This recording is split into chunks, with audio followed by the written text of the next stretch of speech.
to OverBoost 58. OverBoost is a podcast interview series featuring discussions with speedrunners about their history in speedrunning and gaming and the runs they're passionate about. I am your host, PMC Trilogy, and with me today is Ninten. Ninten, thank you so much for joining me. Yeah, thank you for having me on.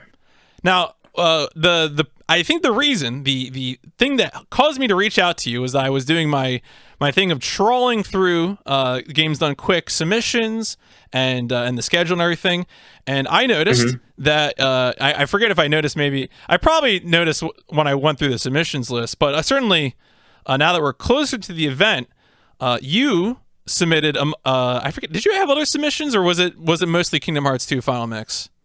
It was KH2. I did submit Kingdom Hearts 1 because I was running that for a little bit before, but I didn't expect that one to get in. I didn't expect KH2 to get in either, actually. But yeah. Well, I mean, of course, even better, not only did KH2 get in, but it is the finale for the event, which I believe is a is a redux, right? Because I think one of the VODs that you sent me when I was doing my preparation was the Corona Relief Done Quick finale. Is that right?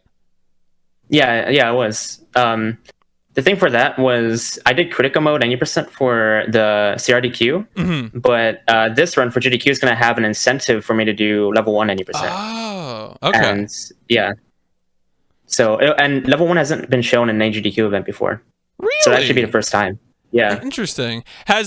Now is that type of category, the level 1 critical mode, is that something that's like universal to Kingdom Hearts games? So has it been done for another game at a GDQ event?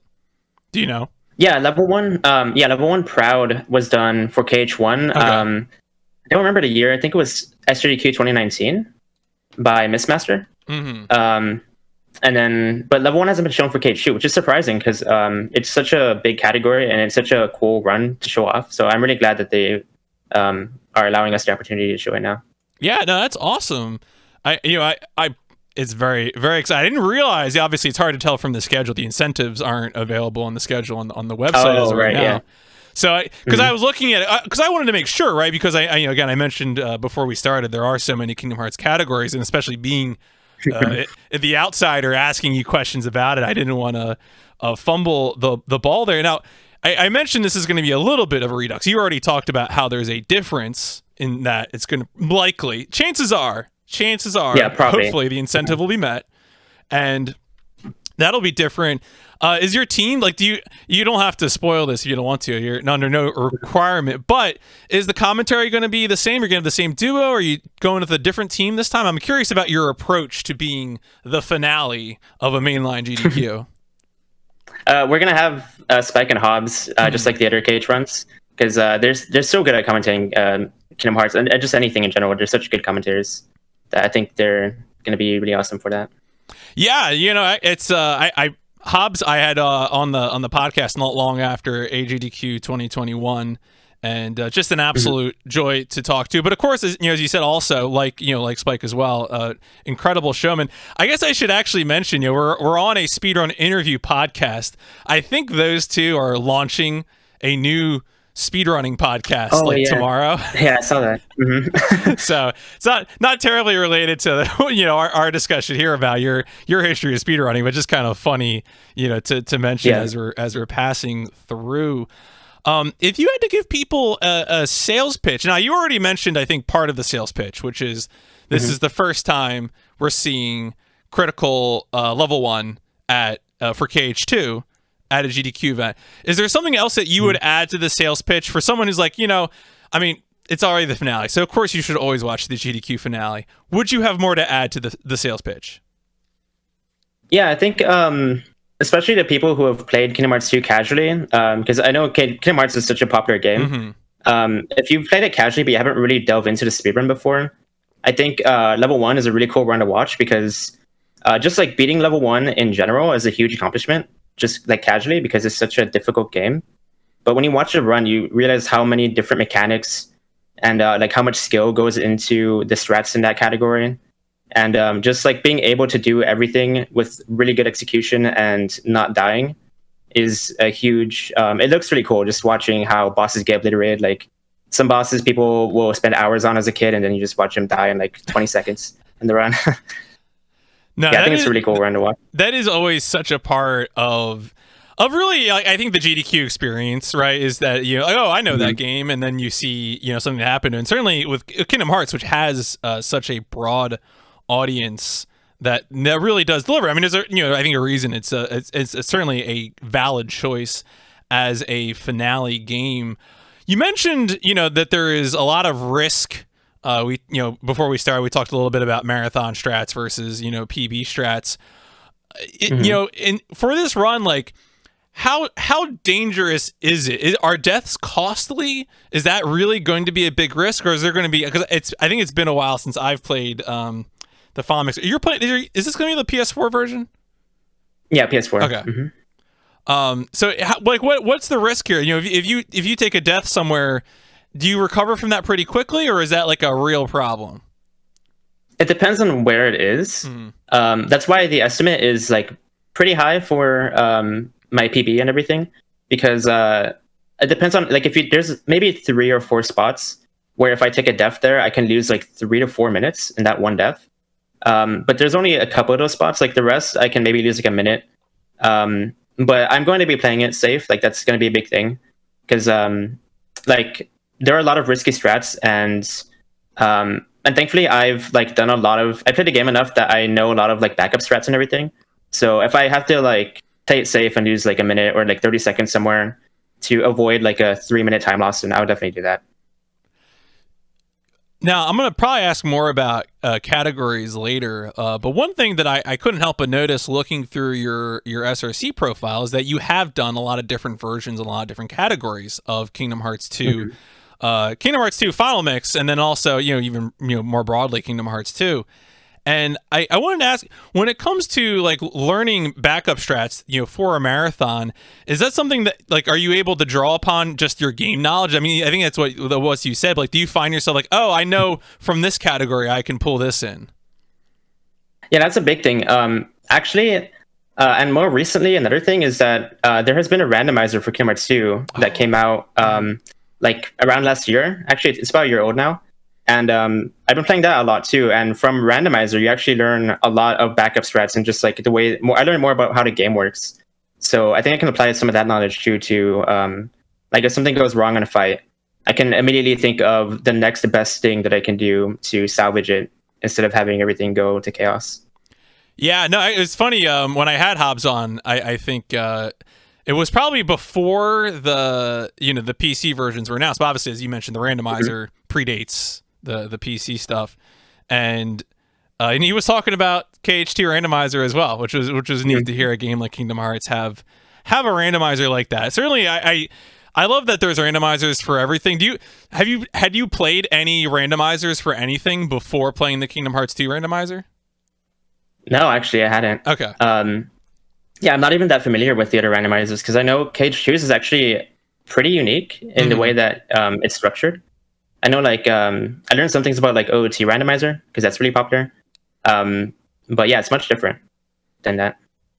Cool. No, that's neat. I mean, I think that kind of stuff is, especially for games that have depth that people love playing, randomizers really go so far to extending the life of what you can do with the game and learning about the game too. As you said, you learn a lot about what you can do with what tools, and you would never be put in that situation otherwise, or very rarely anyway.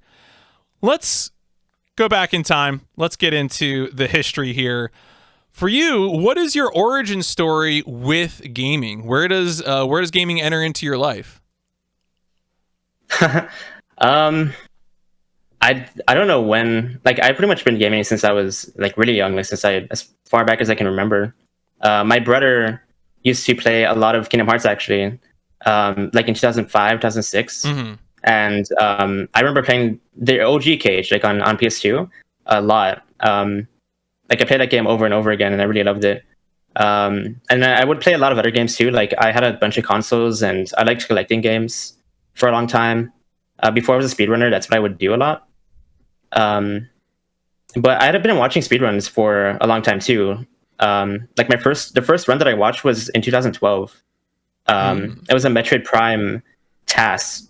Oh no, not TAS. It was like a segmented run that was uploaded from Speed Demo's archive, I think, on YouTube. and I was like, oh my god, this looks amazing. Like I was so mesmerized by the run. I mean, it is mesmerizing, especially when you make that first encounter with it. And certainly, I think a lot of people have first encountered it through something like catching either a GDQ YouTube video, but it's certainly I feel like if you encounter it without the aid of the live commentary, it's even more mysterious. Yeah, like I didn't even realize I didn't even know how segmented worked. I thought they did it all in one go too. It was just crazy. I couldn't understand how they did everything in one go. I've never looked up a thing on task because I feel like before speedrunning, I think, was prominently featured on Twitch and YouTube. One of the big video resources was SDA. Have you ever spent much time on SDA? No, actually, I've not on the website itself now. Mm-hmm. But so SDA, part of their mission was in a time before you had things like YouTube, you had ways to upload and have downloads for videos, and you would just download the video file, right? Like that's just what you do because you didn't have no one had the bandwidth for live streaming a video, and it would come in all these little packages at different qualities, so the download wouldn't take as long. And certainly that kind of I think that kind of mindset too, and you're like, what am I getting here? Like, what is this I'm even pulling down? So Kingdom Hearts is going to be a big part of this interview, and I wanted to zero in a little bit more about your early experiences with Kingdom Hearts. You mentioned that you're playing it at a real young age, right? Mm-hmm. Yeah. How did that go? Like, were you good at Kingdom Hearts as a kid, or was it frustrating? No, I wasn't good at it, but it wasn't frustrating either. I've always really enjoyed challenging myself in video games. So I would play on Proud, and I would die a lot in a lot of fights. Specifically Clayton, I remember in Kingdom Hearts 1 was a huge wall for I think a lot of casual players. But I wouldn't really get frustrated at it. I would just enjoy the grind of having to retry over and over until I finally get it. But I wasn't good at the game by any means. So would you now the age that you were playing at, did you play Kingdom Hearts 2 when it came out on launch, or? No, I played it. Well, it was probably around 2007 or 6.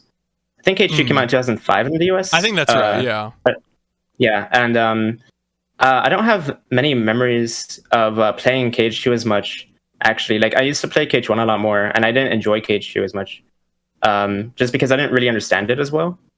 But yeah, and I kind of took I didn't play it throughout my entire childhood. I played it a lot a long time ago, and then I would play it every now and then. Mm-hmm. But I really got back into it in 2014, around there.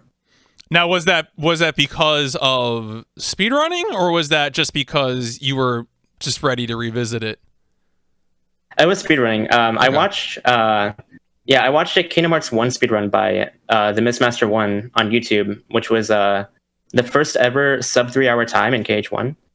And I watched that whole run, and I was learning what he did, and I was trying to replicate it, just kind of casually, not really taking it seriously, but I wanted to try out the speedrun in a way.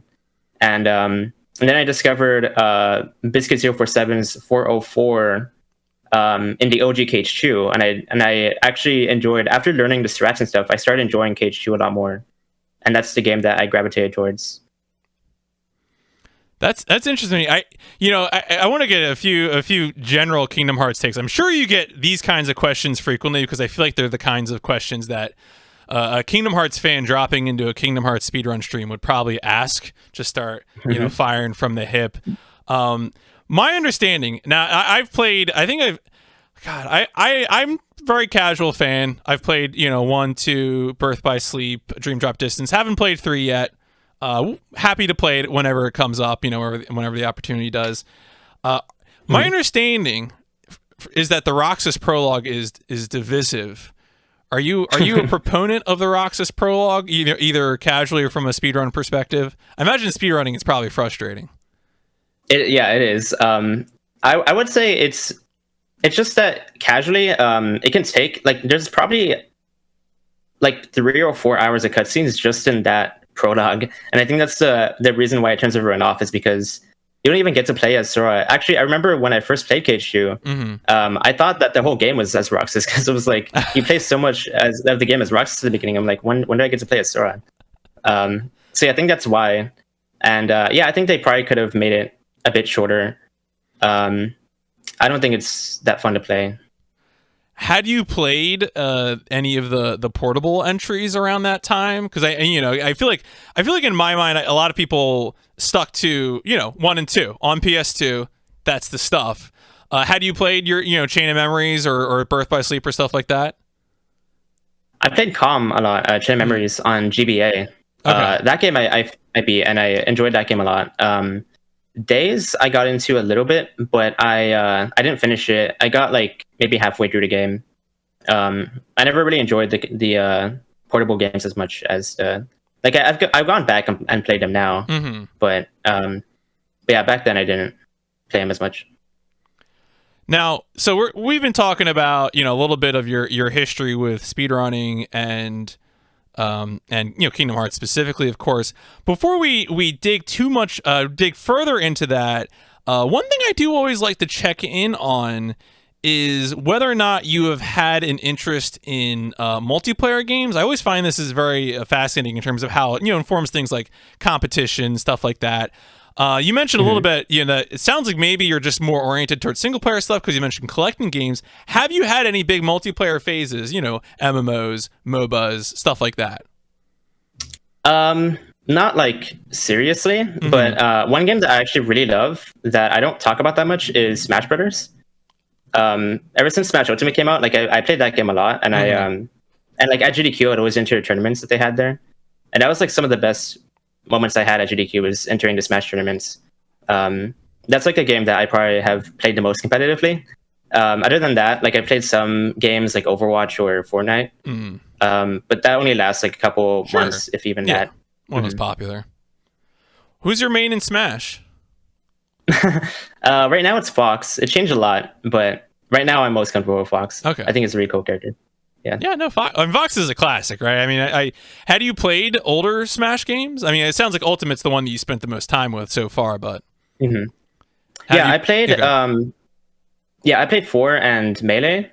I actually played Melee a lot when I was a kid, like a lot younger. But I didn't play it competitively as much then.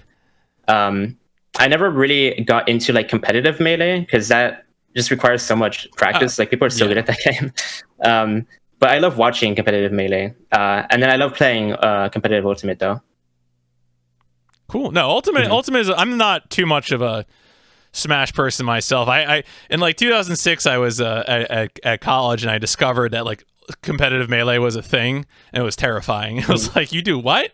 Wait, wave dashing? What is that? And it's been a roller coaster ever since. But Smash is fun. I definitely support that for sure. Well, let's get back to the story of you and speedrunning. You mentioned that you found a Metroid video. I think you said Metroid, right? It was a Metroid Fusion. Yeah, it was Metroid Prime. Metroid Prime. Right, on TAS videos. How do we get from there to you wanting to do speedruns yourself? Had you already been doing time trials, or was that the thing that really put you in gear? That was pretty much it. Like I played a lot of games from like 2012 to like 14-ish. I would pretty much always watch like I would think of a game that I really loved playing as like when I was younger, and then I would watch a speedrun of that, and then I would try to replicate the things that they did. So like for Metroid Prime, I learned a lot of the weird tech that they did in that run. But like I never timed it or anything. It was just for fun because I thought it was really cool. And I would do that for like SM64. I got like a sub 30-minute time. And I remember that was the first time that I was like, oh my God, I actually beat this game like in 30 minutes. That's amazing. Like I felt really proud of that. It's not like an amazing time now, but I mean, because I had just timed it like on my phone, and that was really cool. And then there's other games like there's a lot of Nintendo games like Banjo-Kazooie and Pikmin and stuff like that. I would watch and play. Would you typically go for like the any percent stuff or more completionist stuff? Because I feel like some of those games are really oriented towards the collectible mindset, and so some people I know gravitate towards 100%. What kind of categories were you focusing on those games? I think it was mostly any percent, because because I just the idea of like playing a game and finishing it in the same sitting was just amazing to me. Like I think that was the main thing that I thought was cool. So I would always try to replicate that so I could do it. Now, going from there, you're having fun doing it. Clearly, you keep picking up new games. You're trying out things. You're timing yourself locally, which is totally normal. I when I got into this, I wondered how many stories I would hear about this kind of thing. Because the speedrunning doesn't have to be tied up with streaming and recording like that. Those can exist separately. And so, of course, there are people, who were just timing themselves, like a phone timer beforehand.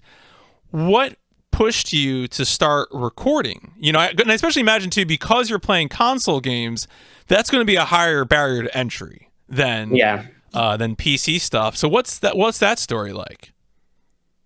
So when I found a KH2 run, I started watching streamers who streamed KH2 like regularly. And I think that was the main thing that pushed me to start actually running it seriously, was that I saw a lot of streamers that were doing it, and I made my Twitch account then, and I started like chatting and stuff, and just getting into the community.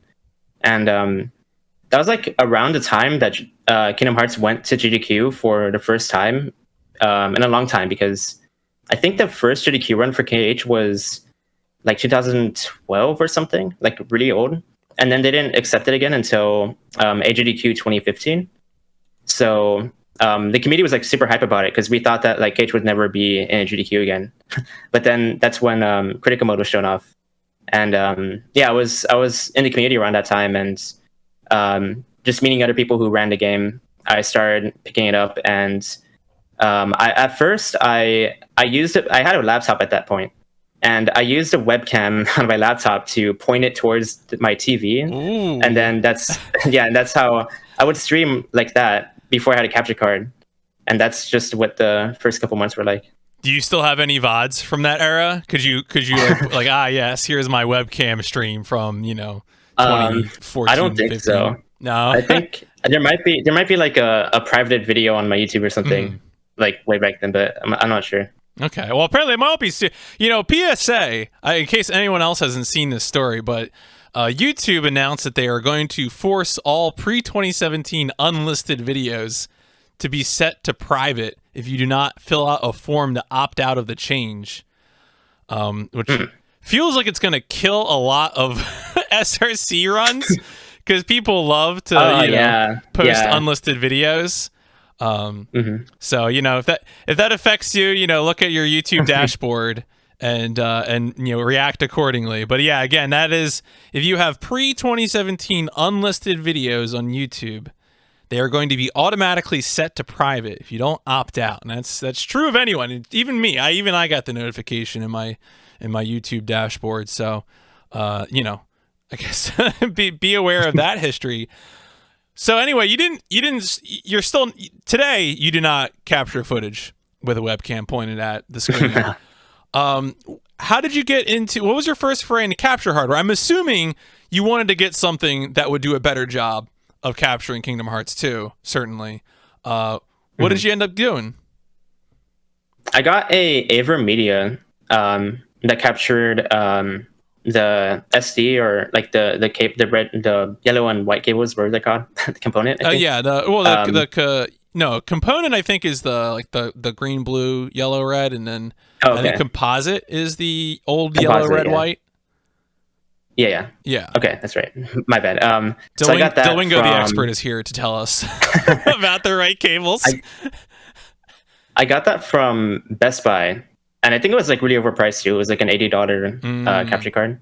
But I got that, and it was such a pain to set up too, because I like had no idea what I was doing. But I got that, and I was super happy. I was really excited about it. At the time, I remember I was super like just giddy to have a capture, because then I could stream my runs, and yeah, it was really fun just grinding the game. Cool. So. And at that point, like, I guess so your focus is really just on being a part of the Kingdom Hearts 2. Now, was Kingdom Hearts 2 the first run that you were recorded at this capture equipment? That was kind of what you were focused on? Were you just on that game at the time, or were you also dabbling in other games? I did run Crash Bandicoot, actually. How did that come Crash, about? I just really liked, like, I guess I was still in the phase of like trying out different games, and I really enjoyed. Crash is one of those games that I really liked watching, that I enjoyed playing. So I just emulated it, because I think emulator runs were accepted on the leaderboards. I'm not sure, but I emulated it, and I timed that because that was one of the games that I didn't need a capture card to like stream that, because so I would play that a bit, and that was probably the game that I like focused the most on aside from Kingdom Hearts. But and then I went to KH2, and I focused on KH2 for a long time after that, like the same category. I didn't really deviate much.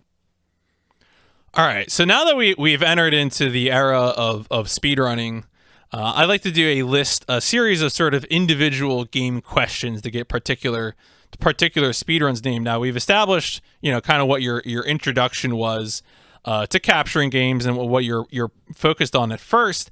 Of all of the speedruns that you have done, and because a lot of it has been focused on Kingdom Hearts 2, I'm gonna ask for a particular version and category.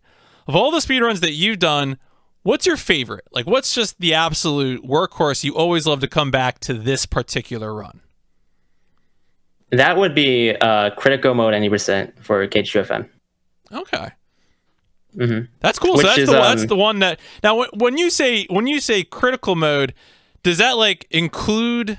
Does that broadly include the further categories? Like, is level 1 a subcategory of that, or is that a separate category of that? No, it is separate. It's separate. Okay. And I do prefer crit over level 1, but it's just mainly because level 1 is such a brutal category, and it's so hard to go really fast because a lot of the time you're trying to just survive. Crit, you go really fast, and the threat of dying is still there. So I really enjoy that, but level 1 is like my second favorite, I would say. Cool. No, I'm it's exciting to hear that from the perspective that these are the runs you're getting to do at at Games Done Quick events. Like, that's just very exciting to hear. So I'm glad for that. What about the flip side? What, of all the speedruns that you've done, what is the worst one? The one that you are least likely to come back to? Oh, man. You are welcome to consult your SRC profile or whatever if you want to take a moment on this one. Yeah, I could, because I've run so many weird things. Like, I actually ran Wii Sports at one point. I ran like 9-hole, but I don't think that was the worst. Probably like in terms of Kingdom Hearts, I think one of my least favorite in the game is standard mode 90%. Because in standard mode, so the way that difficulties work in that game is that beginner is the fastest category, and so it's fun because it's kind of more traditional. Like, you're not trying to survive; you're just trying to go as fast as you can, like you would expect in a speedrun. And then like crit is like if you're trying to challenge yourself but still go fast. But standard and proud, your damage is actually less than on critical mode, and overall the run is like 20 minutes slower. And it's not like that hard on standard to survive because it's still standard mode. Like, the game isn't that difficult, but you just go really, really slow.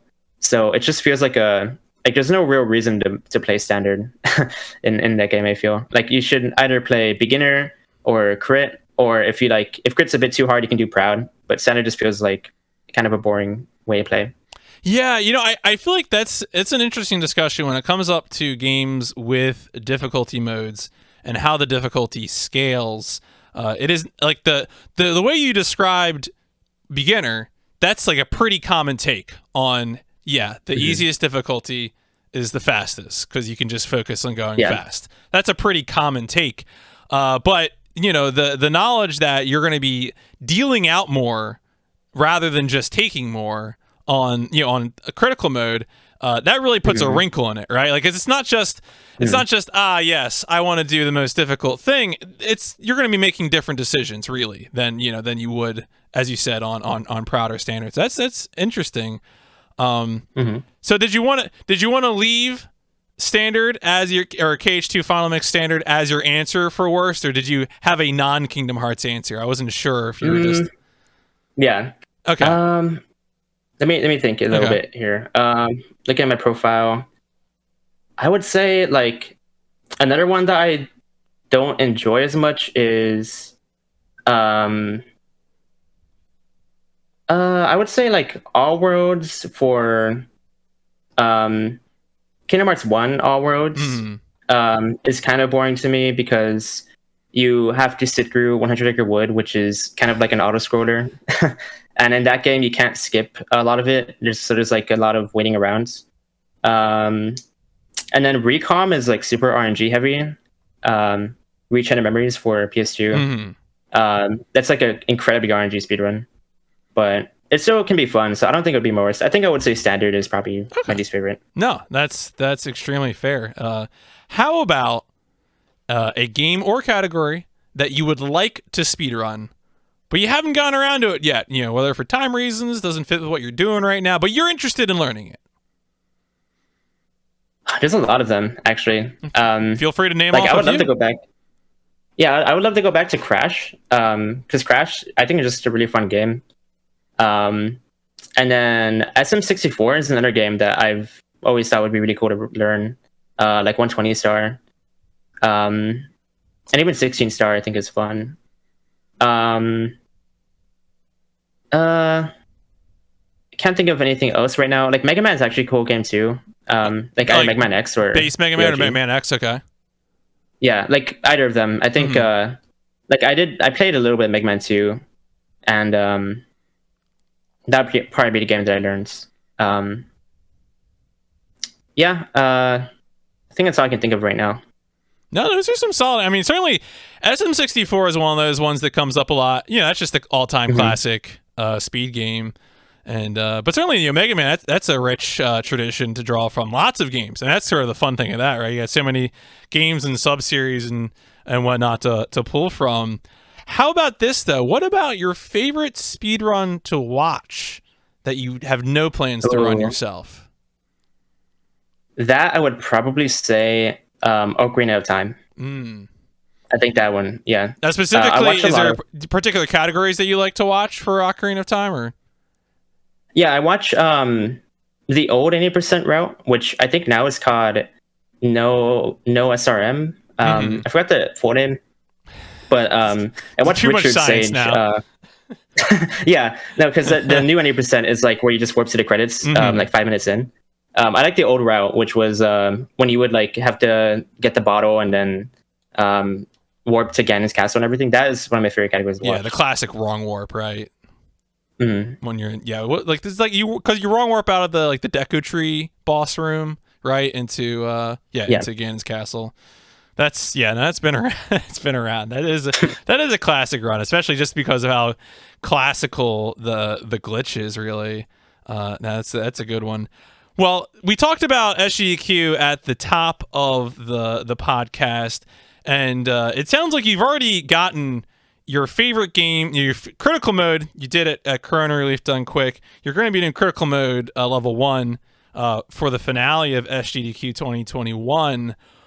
Do you have a next goal? Like, if I don't know how much of a goal it is for you to get games in the GDQ, but if you had a next goal, whether it be another category in Kingdom Hearts or another game, what would be that goal? What would be the freebie that you'd want to get if someone offered you a freebie for GDQ? Yeah, that's tough because at this point, like, I really feel like this is it right here because like I am doing level 1. It's the first time it's ever being shown off, and it's going to be the finale for the marathon. And it's my first time ever getting a solo run into like a main GDQ event too. So I don't know. Like, I mean, this is kind of the best that I can ask for, I feel. No, that's good. I mean, that's I'm glad to hear, as I said before, you know, that you got this in, sort of, in separate incarnations, and certainly excited for it. Of course, it's also the finale again. I'll just repeat that. It's the finale. Finales at GDQ are always worth watching and always exciting. I wanted to ask about streaming stuff because, you already mentioned Kingdom Hearts is very popular. How interested in it have you been from a streaming perspective? Like, did you find that you had an audience right away? Did you have to do a particular thing to get that audience, or you've just sort of grown by being a dedicated member of the speedrunning community for Kingdom Hearts? Yeah, I would say something that helped me out a lot in terms of growing was the fact that I didn't have an audience for a long time, and also the fact that I didn't really care that much about it. Because for the first like 2 or even 3 years, I had like below 10 viewers, or maybe at most I have like 20, and I would just grind the game, and I enjoyed just playing the game, like even if I wasn't streaming it. So streaming it didn't really make a difference to me. And it wasn't until the remixes came out in 2017 that I started to grow a bit there. But I never really like thought about it as something as that I wanted to do like streaming wise. Like I never really thought about being like a full-time creator going into it. I definitely didn't think about it for like until years later. And I think that benefited me because I wasn't worried about numbers or anything. I just wanted to play the game. I mean, that's a good. I honestly, I feel like that's sort of a good mindset, just in terms of being able to treat it as a process that you're committed to, and especially you're focused on the things that you can have control over, right? It can be hard. You can't make a game more popular than it is, or things like that. It's certainly, people talk about what you can do as a streamer, but sometimes opportunities exist separate from what you're necessarily doing. A thing I wanted to ask about was a lot of times when I talk to people who are focused on specific series, the frustration will come up about the difficulty of doing something different, of doing something that isn't Kingdom Hearts or isn't Kingdom Hearts speedrunning. And certainly, here we have the example. I did check out your Crash 4 personal best. I did go back and watch that.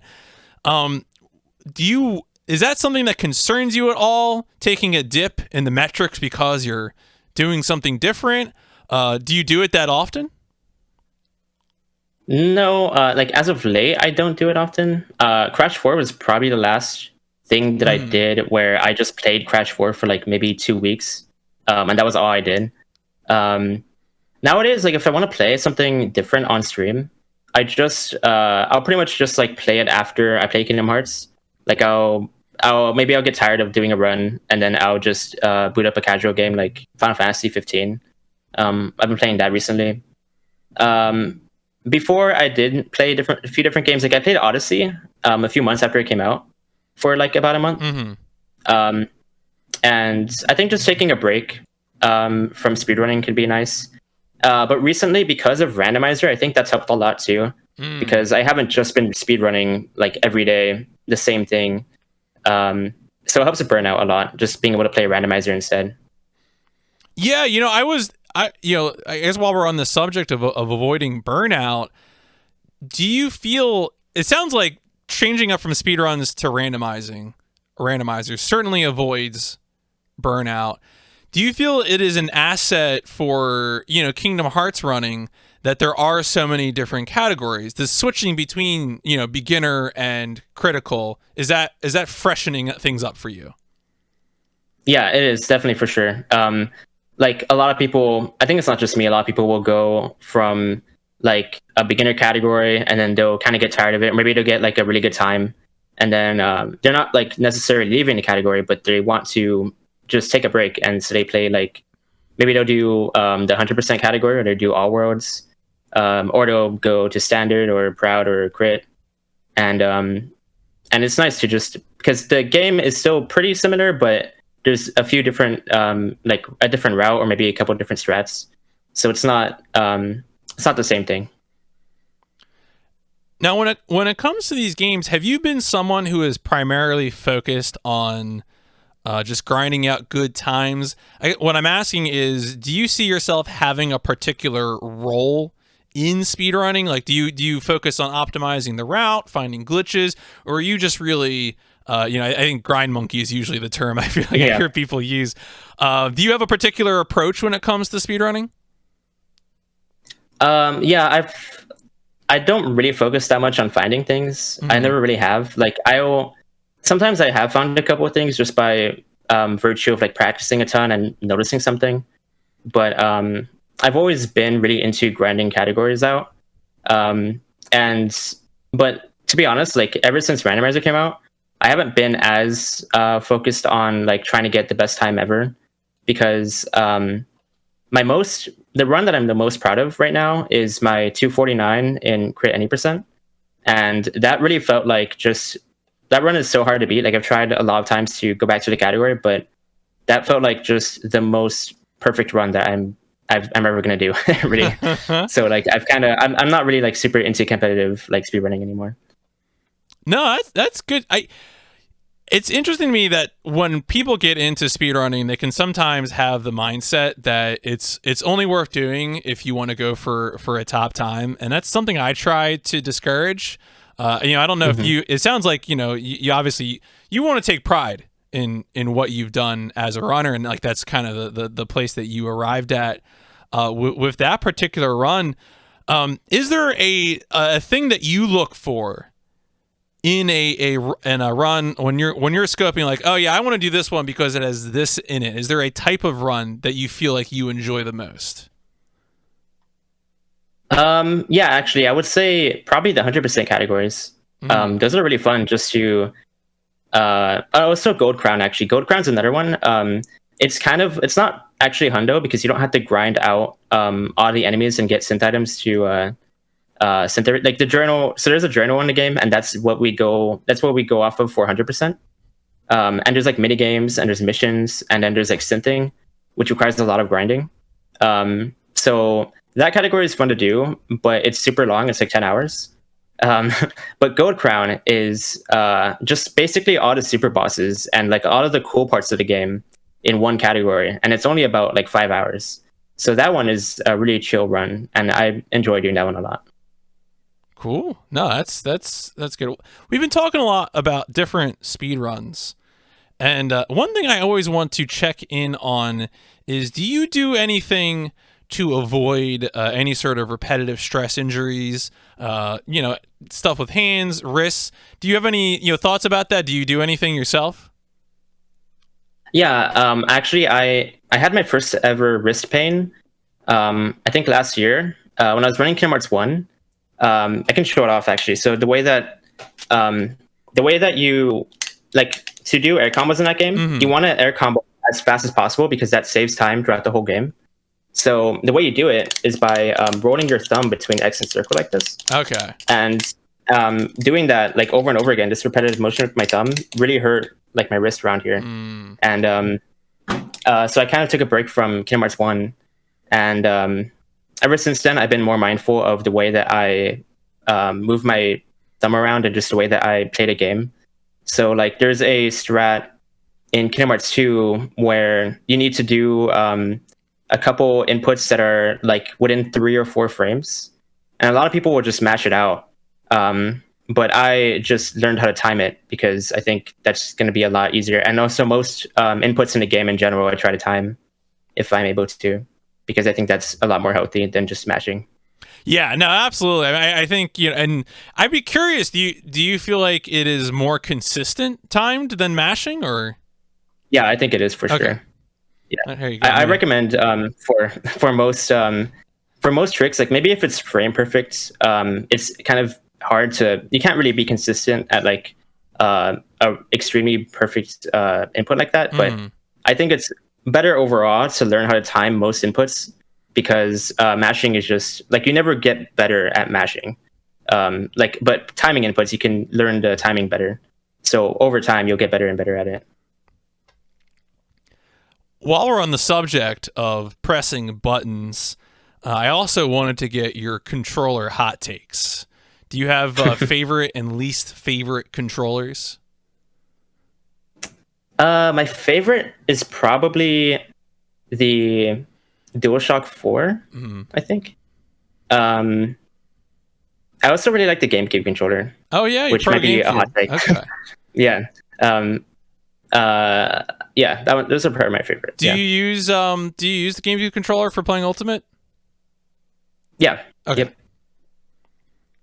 Yeah. No, I mean, I feel like I'm an old fogey, so I sort of do it out of habit. I would probably be just as happy playing on a Pro. Maybe I don't really know, but that's interesting. Do you have any least favorite? Do you regret going back to the DualShock 2 ever or anything like that? My least favorite is probably N64. I think is an obvious answer. Yeah, it's just so weird. But in terms of like the DualShocks, I think DualShock 2 was pretty good because what I liked about that controller was the sticks were more stiff, I think, than the DualShock 4. Yeah. So it could be a bit easier to be precise with your movement, but it was just that the L2 and R2 buttons I thought got stuck a lot. Oh yeah. Okay. Yeah. That's interesting because I usually point to I just like the amount of surface area on the DualShock 2 L2 R2, compared to the sort of like a quarter of a way transforming into a trigger that the DualShock 4 L2 R2 buttons are doing. I'm not too big on the triggers. I kind of wish they were more buttons, but that's right. Now, okay, so actually I wanted to ask, have you had the opportunity to play around with the DualSense at all? The PS5 controller? Yeah, no, I did actually play a little bit of it with Wingo because I live like 20 minutes away from Wingo. So last time I went to his place, I was able to play a little bit with it, and it felt pretty nice. The biggest thing about it was the fact that the start button or the options button is a actual button instead of just like a like the weird flat one on the PS4. It's just being the whole touch screen. Yeah. So that was the biggest thing that I thought was an improvement. That was the thing I had the most trouble with when I got a PS4 was like thinking to press the whole thing in. I'd be like, how do I pause this? How do I bring up my map? Like, I don't understand. Like, no, you just got to press it in, the whole thing, buddy. Don't press the share button again for the 20th time. No, definitely. I hear you there. With the Kingdom Hearts 2 randomizer, is there another, like, obviously it feels like Kingdom Hearts 2 is the most popular one. And I will say, of the games I've played, it's probably my favorite. I did like Dream Drop Distance and Birth by Sleep a lot, but Kingdom Hearts 2 just seems like a great fun time all around. Is there another Kingdom Hearts game that you would want a randomizer for? I am not keeping up to date, so I don't know if there are other randomizers. This may be a surprise to me, but I'm willing to show my full ass by asking this question. Would you want to play a randomizer for another one? Yes, and KH1 randomizer is a thing now. It's been a thing for maybe 2 months ish. It's still kind of in beta, I think, but it's evolved a lot, and it's really fun. And it's different than KH2. I think it still has maybe a bit to go before it's like fully polished, but that's already a thing. And then KH3 randomizer is the one that a lot of people ask about. And I think that would be really cool, but the game, in my opinion, it's not really built. Like being level 1 in that game is not very fun because it's very time consuming to get past all the fights. So in order for there to be a randomizer in that game, I feel like they need to balance the game a little bit beforehand. No, that's fair. I guess we'll see. It's funny, like comparing, thinking about, and this isn't quite true since there's been the final mix versions and stuff like that, but going back to what is effectively a 6th generation game that isn't really going to get patched, whereas something that comes out in when did Kingdom Hearts 3 come out? Was that like 2018?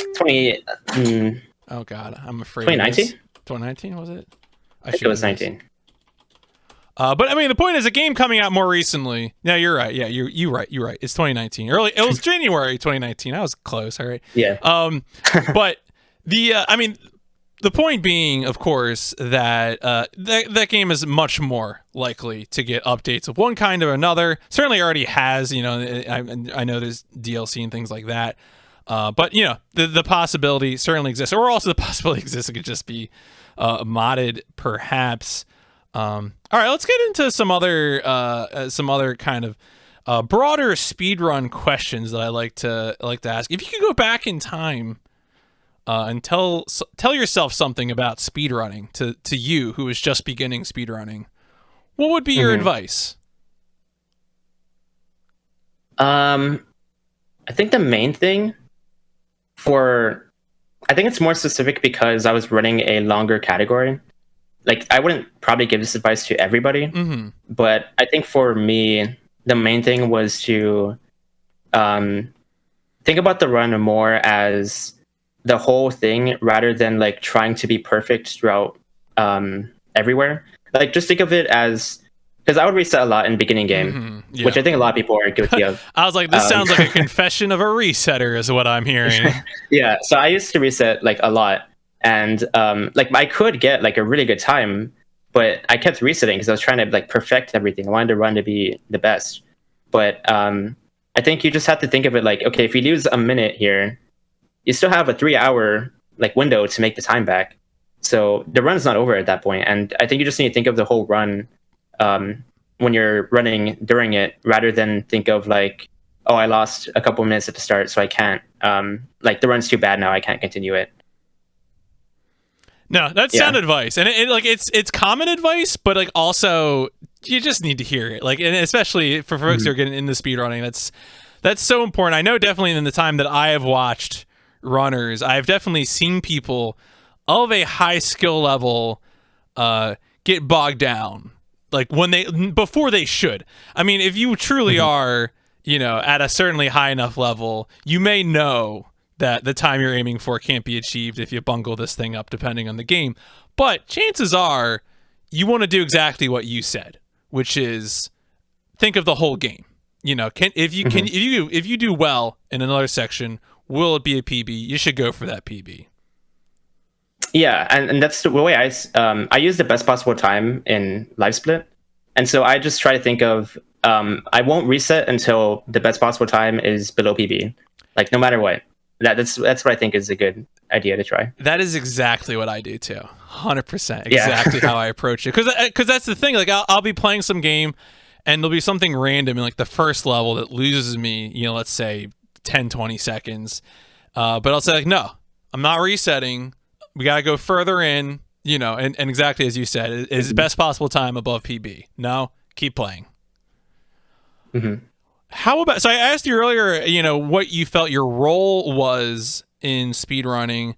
How about, do you feel that speedrunning has a particular point or appeal? Is it just focus on competing with others? Is it just playing games you like? I know for me, I'm kind of a gremlin. I just love breaking things, and so seeing games get broken is just particularly delightful to me. Do you feel like there's a particular point or appeal of speedrunning for you? I think the main appeal for me is just being able to get better pretty much infinitely. Because like we're never, like for Kingdom Hearts 2 at least, we're not going to reach like tasks anytime soon. Even for like for Mario Brothers, like they just barely got the last second in the game.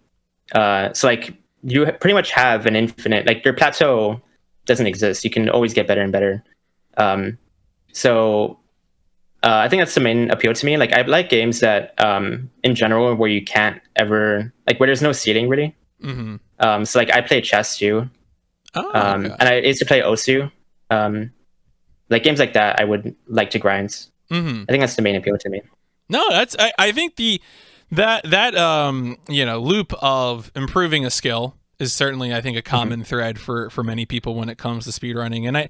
And what's fun about speedrunning is that I think it also, not only can you sort of infinitely improve, but there's just such a variety of things to improve at, because of interesting movement techniques, different fights, things like that. There's just sort of such a wide variety of things that you can really improve at. Speaking of favorite, favorite techniques or tricks, there's a question that I think a previous guest gave to me this question that I'm now going to steal and put in my regular script. So let's say you're speedrunning your main speed game, and you have a favorite trick. There's some favorite trick that you have. You can go ahead and name it if you want. But the point of this question is to ask, chances are in that very same game, there is also a dream skip. There is something in the run that you want gone, that you would happily say, I never have to play the auto-scroller section again, or whatever the case might be. Would you trade your favorite trick for the dream skip? Oh, okay. Well, for Kingdom Hearts, the biggest skip that I think everyone wants is gummy skip, because the gummy missions they take up so much of the run. So I think it's for everyone. I think it's obvious that I would trade the trick for the skip because it would save like 20 minutes per run. So I would do that. But now, what are you sacrificing though? Just so we're clear about the trade here. For KH2. It's tough because there's not really like any like tricks, I guess. I think probably my favorite is a thing called Berserk Horizontal Slash, where that's that like near frame perfect thing you have to do where you have to press the input. Like there's like a beat to it, like every like second you have to press the input once. And that trick is really fun to me, even though it's extremely hard to do. Just because it's so rewarding to pull off. So I guess I would say that. Yeah. No, that's a good answer. Now, still doing some broad speedrunning questions here. A thing I'd like to check in on, and you can divulge as much or as little personal information as you desire, but I like to ask, do you find yourself applying speedrunning routing and optimization to your life outside of speedrunning? Yeah, I can, to an extent. I've always been kind of like, I've always kind of tried to optimize things, I guess. So if I find like a better way to do something, I would usually try to do it. But I guess I don't know. It's kind of a broad question. I'm not sure. I mean, so here's an example. Part of like a past guest, it was an architect. Shout outs to Musical Daredevil, who I think we'll be doing some hosting for SGDQ 2021. And he talked about how he ended up helping his coworkers optimize their menuing in their architectural design program. Now, of course, not everyone has a day job with hopeless coworkers. So which is why I mentioned, you can talk of as little or as much as you want about, your personal. It was not, obviously not everyone's ready to, to share stuff in a speedrunning podcast. It's fine. But like, the more common example, the example I feel like I hear the most often is that people start talking about driving or like transportation in terms of cycles. Like I do this all the time. If my wife got up here, I'd be like, oh man, I can't believe you missed the cycle for that light, Yeah, one thing I can think of right now is whenever I do like I did like some YouTube videos for my YouTube, and I also will use GIMP a lot for editing images and stuff. Yeah. So a lot of times I'll learn like auto shortcuts and stuff to speed that process up. I guess that's one thing I can. Yeah, no, that's definitely, believe me. I mean, that's like important practically. That you just trying to do everything yourself. I use GIMP as well for all of my image processing stuff, and I'm always amazed. Like I'm like, is there an easier way to do this? Do I have the words to search for this? But it's important, right? Yeah, I think as you just indicated, you really have to do it if you want to be getting to the fun parts instead of being stuck in some kind of workflow where you just have to keep clicking on things. That's not really fun. You mentioned YouTube content. When it comes to like the metagame of speedrun content, there's been a period of time, I think, where I've seen people try different things where it's like, oh, you really got to go to YouTube to get discovered. Or, more recently, I think I've seen some people trying TikTok, things like that, in an effort to go wherever the hottest discoverability is. Because everyone says Twitch has poor discoverability, is the prevailing wisdom. What kind of YouTube stuff do you just like? Because a lot of people, especially speedrunners, will be using YouTube for run VODs. This is where you post your PBs, your records, whatever the case may be. Are you doing other stuff, or is it mostly just records and stuff? No, I've been doing YouTube content for about a year now, and I really really enjoy doing it. Like, I think it's the one thing that I probably like the best decision I made in the past couple of years is doing YouTube, because it's really fulfilling to make content and just put it out there. And like with streaming, like you can have a bad stream or you can have a good stream, but that always like it just kind of, your VOD will disappear, and you always have to do your next stream. But with YouTube, it's like you can make a really good video, and then it's always a good video and it's always on YouTube, so you can always be proud of that, like one piece of content. And I think that's why I really enjoy doing it, and it's really fulfilling to me now. Now, do you feel like there's any particular type of video, A, that you enjoy, or B, that has done well for you? Or yeah, both, hopefully, I do a lot of yeah. No, I do a lot of like challenges on stream, and then I'll make that a YouTube video. So I'll do like Kingdom Hearts 2 without using any magic, or Kingdom Hearts 2 without using any abilities, and then I'll cut that up into a highlight on YouTube, and that is really fun because I get to do different things on stream, and it's not the same thing every time, and then I get to make like a cool video out of it. That's a good. I feel like it's another bit of common wisdom, but still good to hear. An example of it where you are, you're changing what you do to stream, and you're using the output of that to, then turn around and cut a YouTube video based on it, and probably in an interesting way.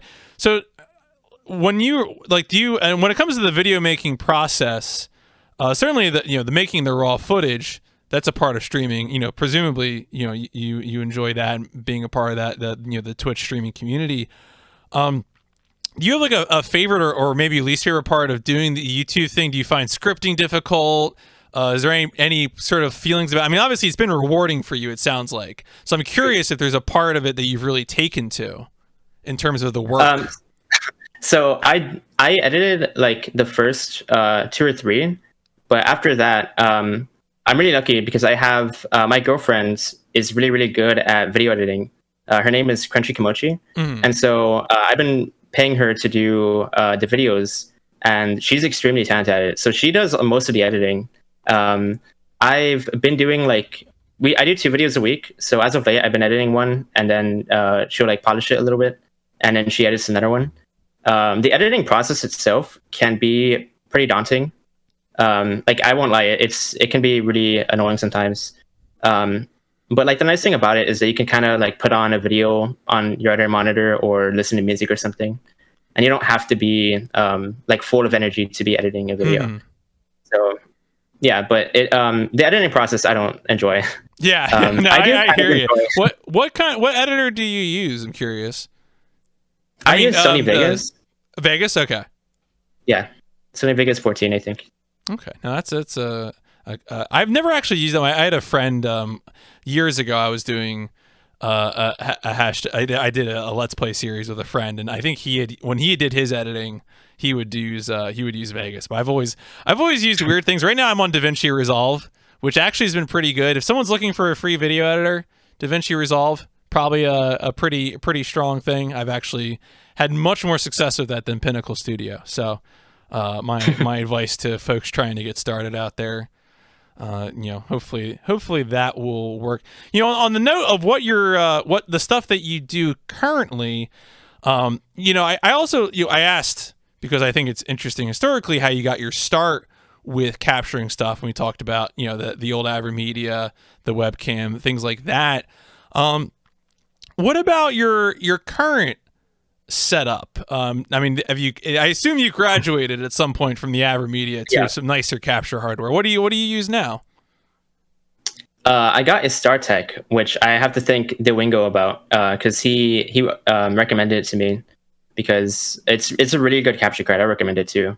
I think it captures HDMI, and I think it also captures composite. Maybe I'm not quite sure, but it's a good capture card because there's no delay. I believe on OBS. Yeah, a lot of the StarTalks do everything, so I think that is correct. Yeah. Mm-hmm. I mean, and then I also use I updated my webcam and my mic, and I have lights now. So, yeah.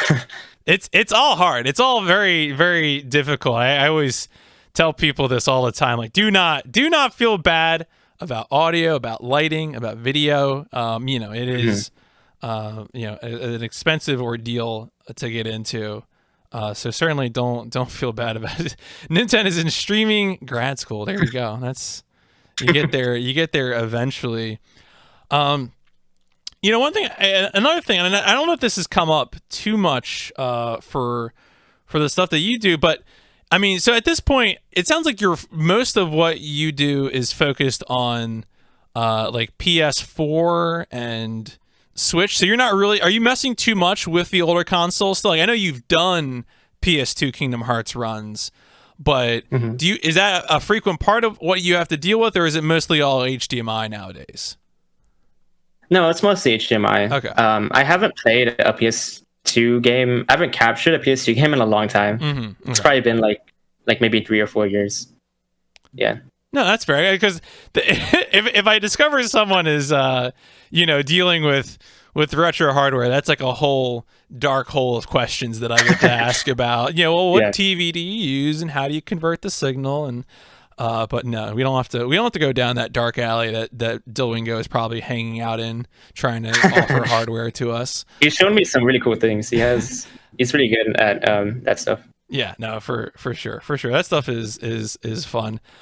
All right, well, let's start talking about. We've talked a little bit already about some of the Kingdom Hearts games. Obviously, Kingdom Hearts 2 has been a big one in terms of you were playing 1 and 2 when you're young. 2 is big for speedrunning when you began speedrunning, and now even. A thing I wanted to ask about as we're settling into a little bit of Kingdom Hearts chat was I mentioned going through your SRC profile. I saw that.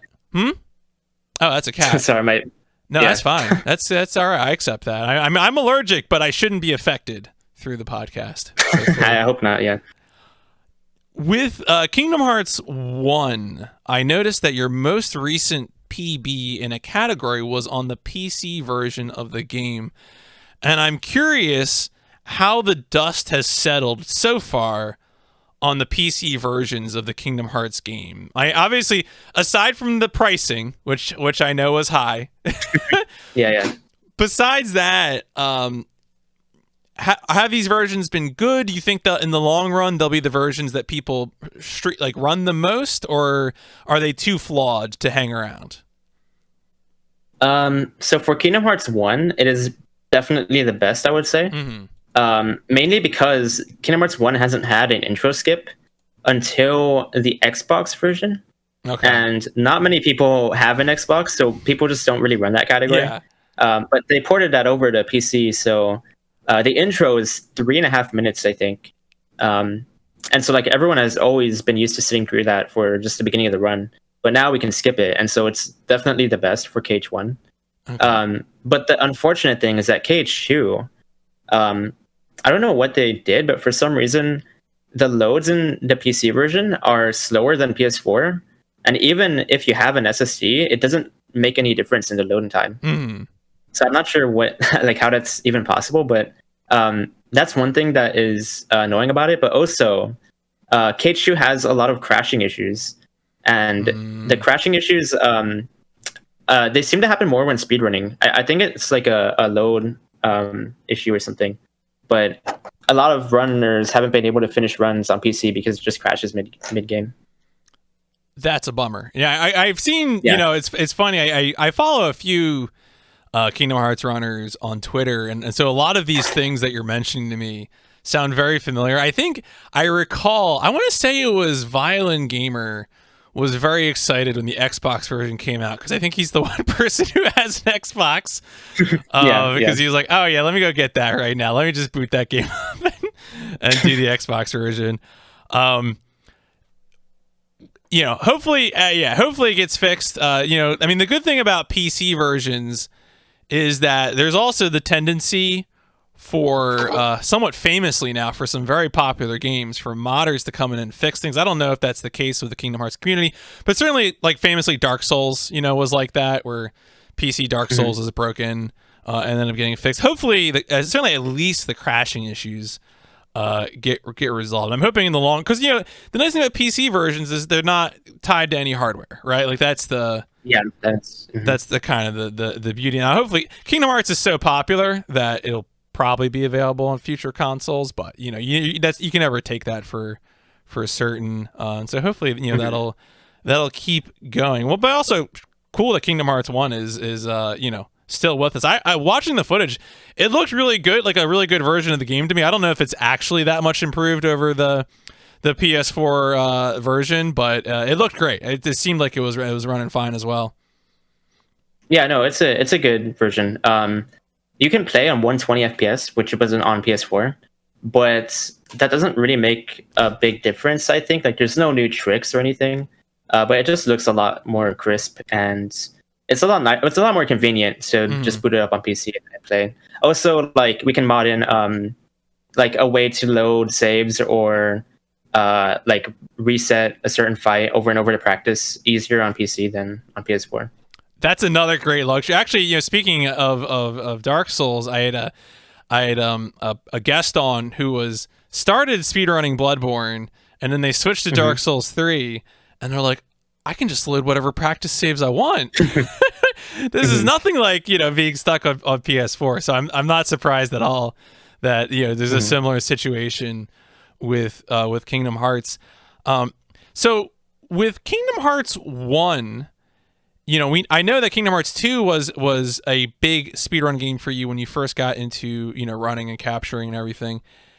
Did Kingdom Hearts 1, is that something that you got to right away? Or did it take longer for you to get into the Kingdom Hearts 1 speedrun?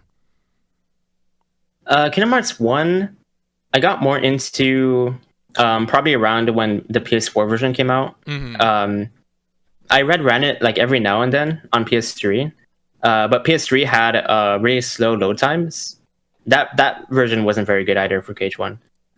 But for PS4, it was much faster, and it's it's about 2 hours. So it's a lot faster than KH2 even. And so yeah, I got into that, and I got record in it at one point. But I mean, the game wasn't as optimized. Now it's insane. But yeah, I got into it, and it's a really fun category. KH2, KH1 beginner is it's very fast, and seconds, movement really matters a lot more in that game than compared to KH2. KH2 movement is just walking forward in a straight line, but KH1 there's actual platforming and skips and stuff you can do. So it's a really fun category. Cool. No, as I said, I was very, very impressed by watching with Kingdom Hearts 1. Post GDQ, do you have any particular Kingdom Hearts 1 plans? Do you have any goal in this game that you'd want to come back to? Not right now. For KH1, I'm not super interested in it. Maybe for the randomizer is fun in that game. Sure. For grinding out the speed run.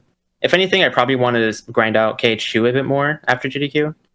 Well, let's move over there. I think that is the natural follow up. Is obviously we already talked that you're doing no reset speedruns, prepping for the likely level 1 critical mode run for the SGDQ 2021 finale. What is next on your plate for Kingdom Hearts 2 then? Yeah, I would say probably keep doing level 1 after the GDQ marathon. And I don't want to get super burned out on the game, so I don't have a goal right now. But I know I can beat my PB by a lot, and I'm sure I probably won't be there yet before GDQ happens, but I want to just grind it until I'm satisfied with my PB there. And then I might go back to crit any percent and finish things off there. And yeah, after that, I'm not sure. Well, yeah, we'll see. We're obviously a lot of work to be done before you have to come to that decision, for sure. Now, when we were going over the history of you speedrunning and streaming, and now we have established, I don't have to ask this, we already know when Kingdom Hearts 3 comes out. Kingdom Hearts 3 came out in January of 2019.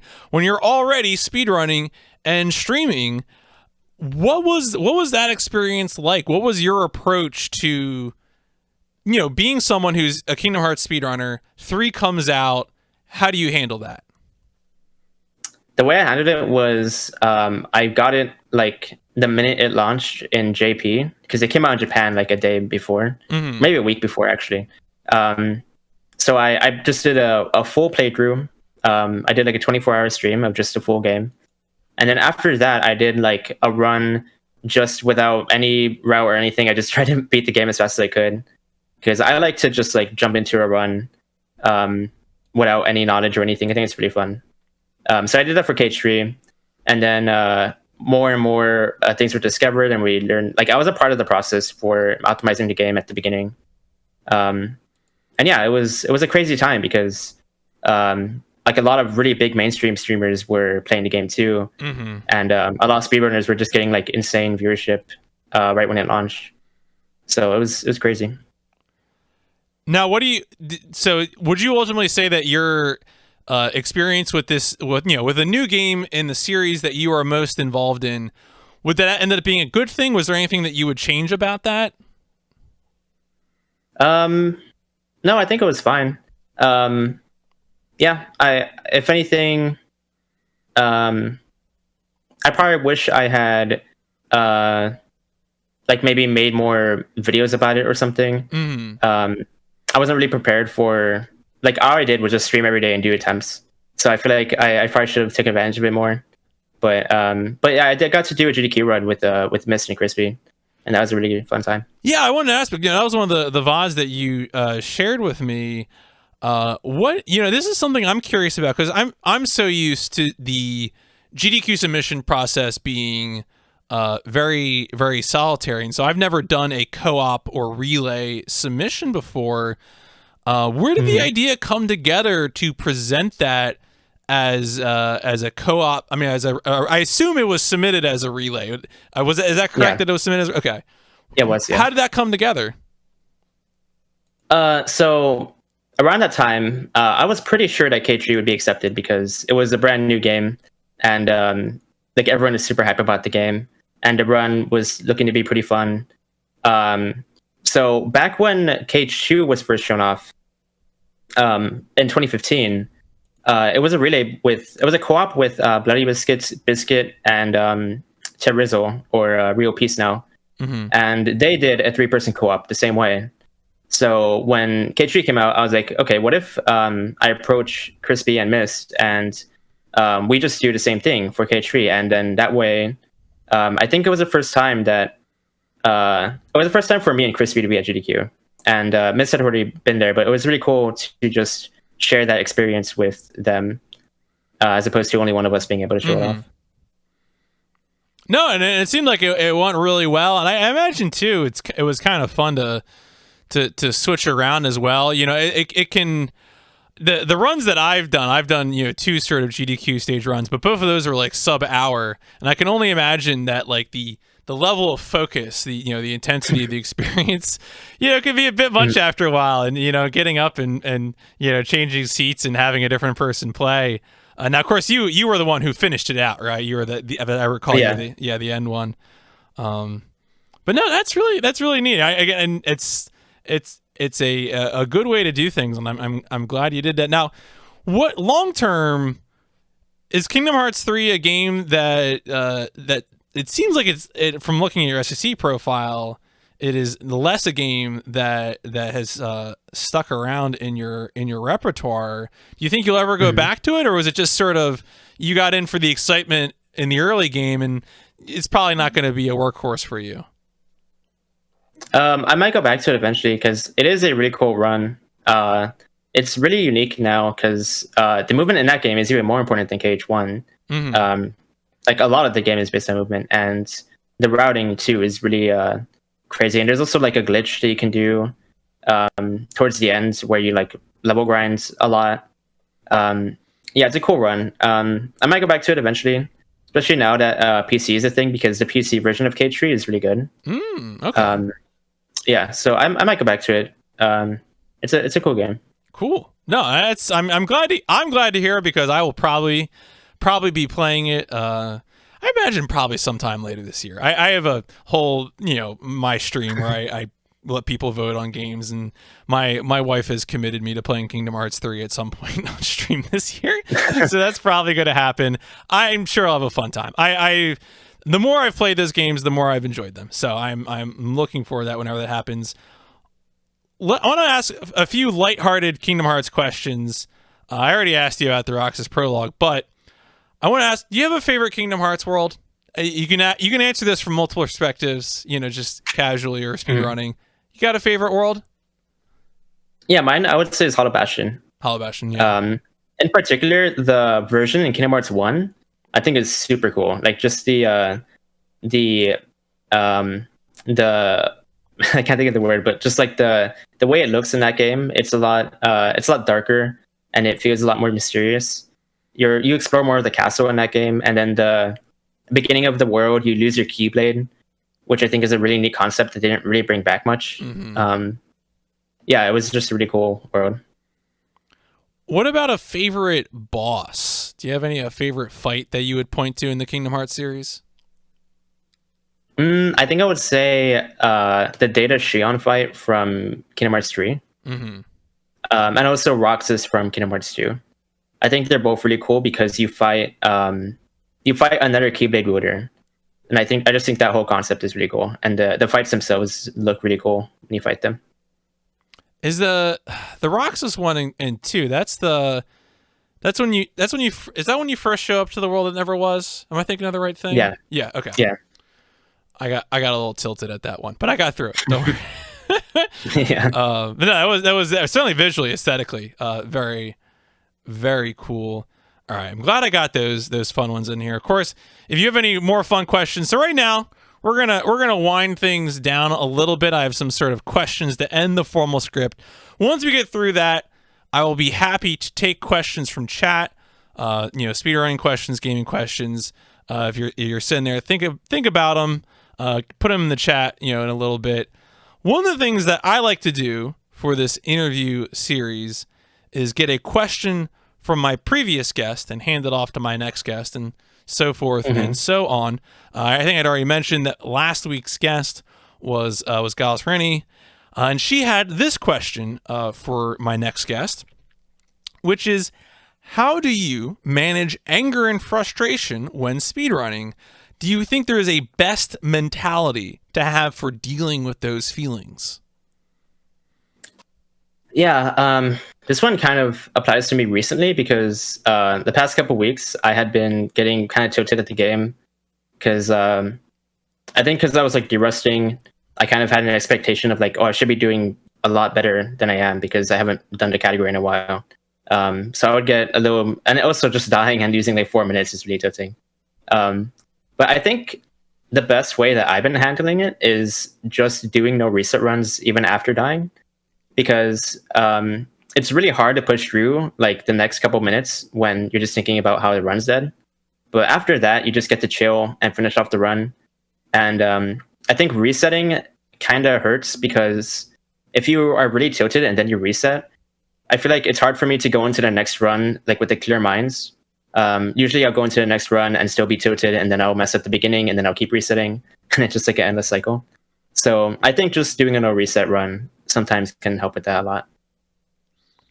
Yeah, no, I definitely would have to agree with that, because I think what you said was right in that once you get over that feeling, you're still playing the game, and like you still have the opportunity to, I mean, you're practicing, but you're also just getting the game under your fingers, and hopefully improving its splits, et cetera, et cetera.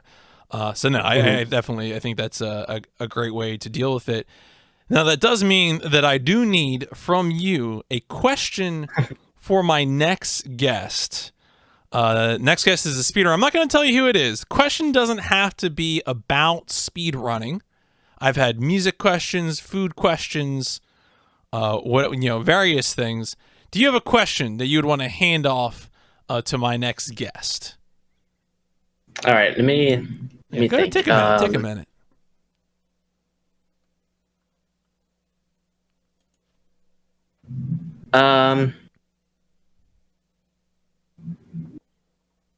Is there? Okay, here's the question.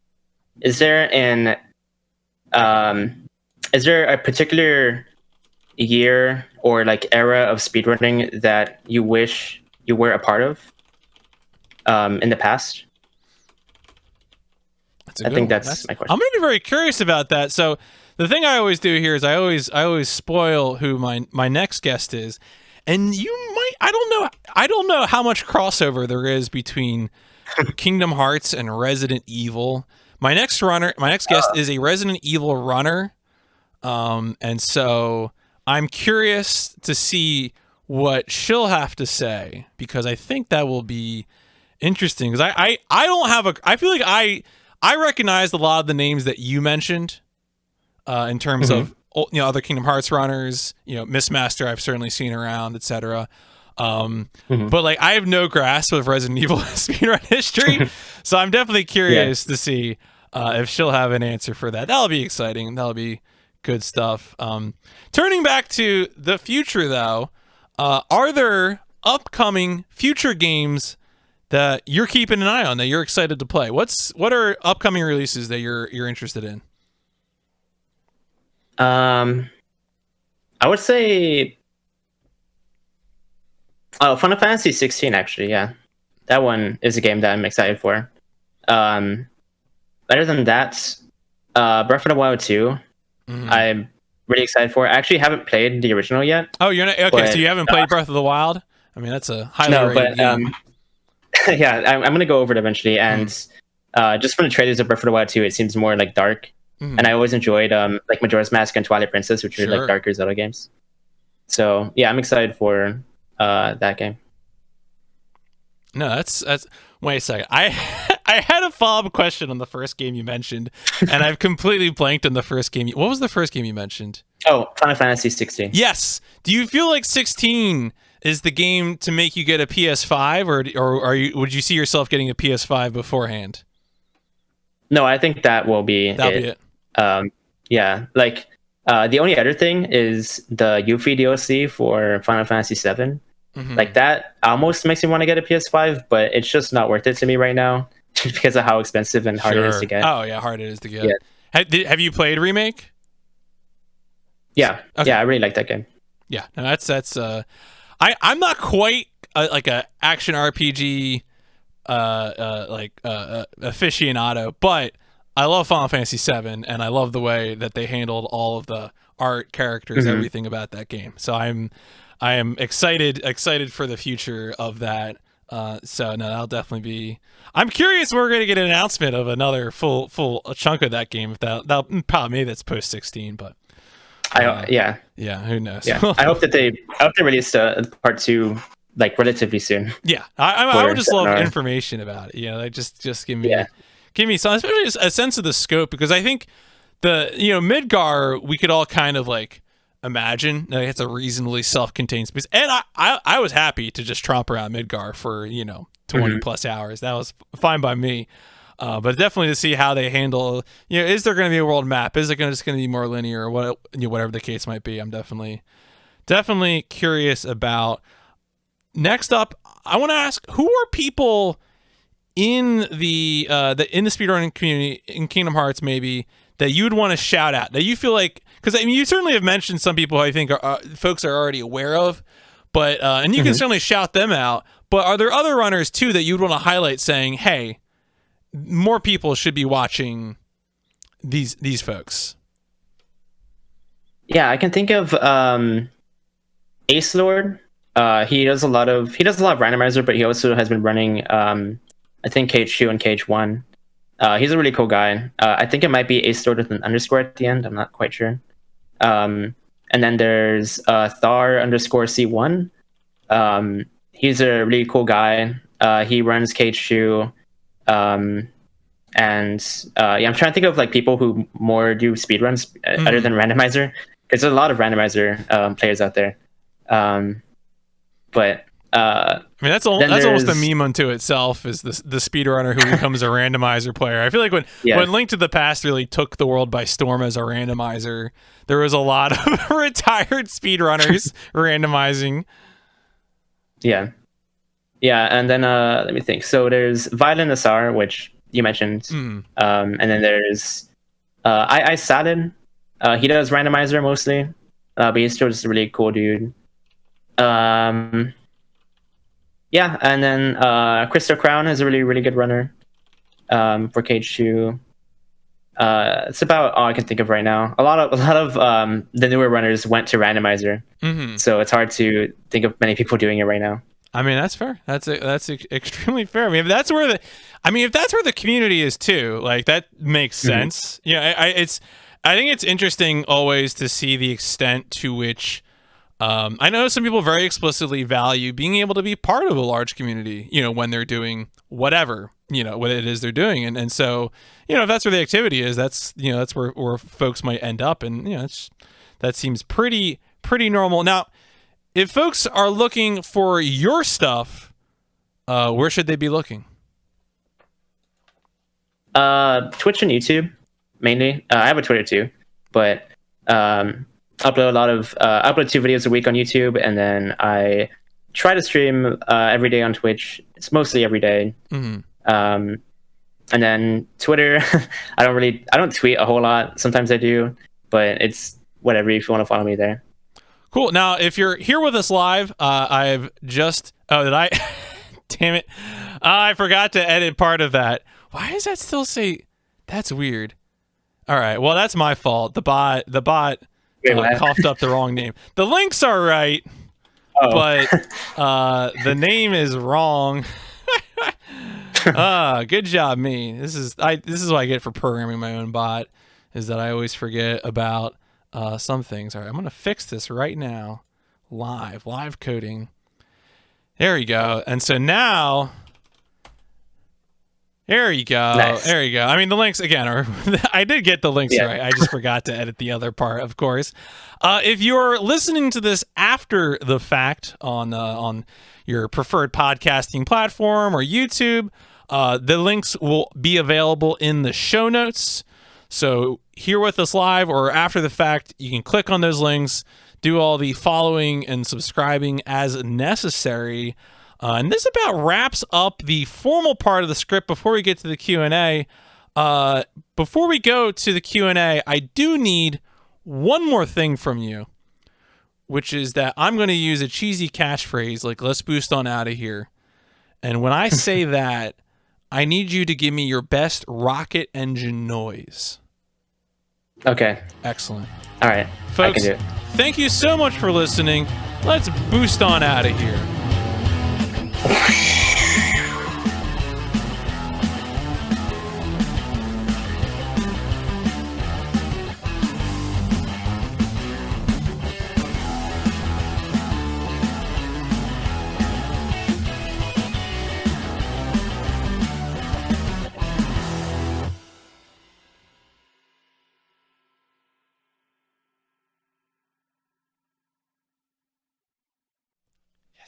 All right, excellent. Thank you. That is, I love, that is, speaking of editing, my favorite thing to do is take advantage of that particular clip when I'm putting together the uploads.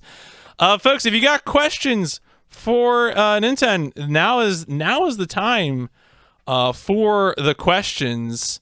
I mean, Albert, my Albert here, who's frequently stops by, has a habit of talking about audio-visual problems. He once got timed out during a marathon run of mine in a channel for talking about the contrast of the video.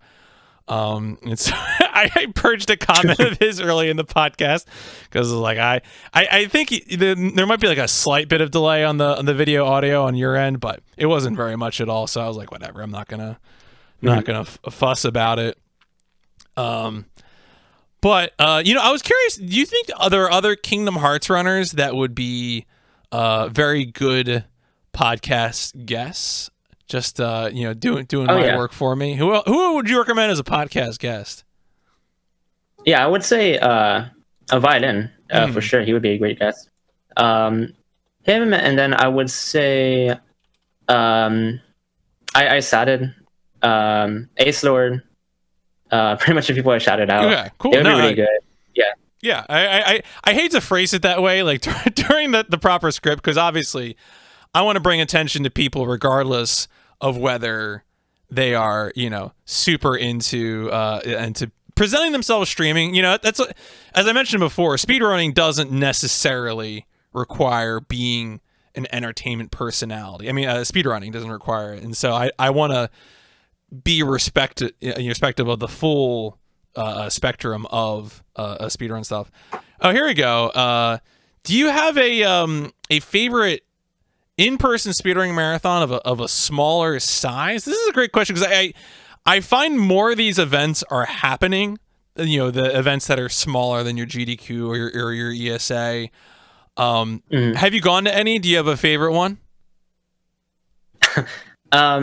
The only one I've really been to, and it feels like kind of self-centered to answer it this way, but it's one that me, Wingo, and Saboom had put together in Arizona, actually. Yeah, and it was called Smaz.